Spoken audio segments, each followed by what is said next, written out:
শান্তিপুর হাটে এলাম, স্টেশন হাটে। জলের মধ্যে বসতে নাকি মাঠে যারা বসে টাকা তুলে দাও, টাকা জল সব চেপে দেবো। জল ছাকার সময় অনেক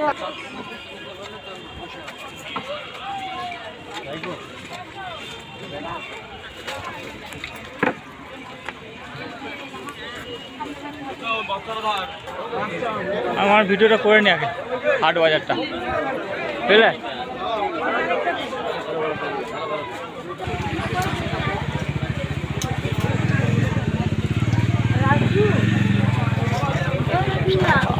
রাজু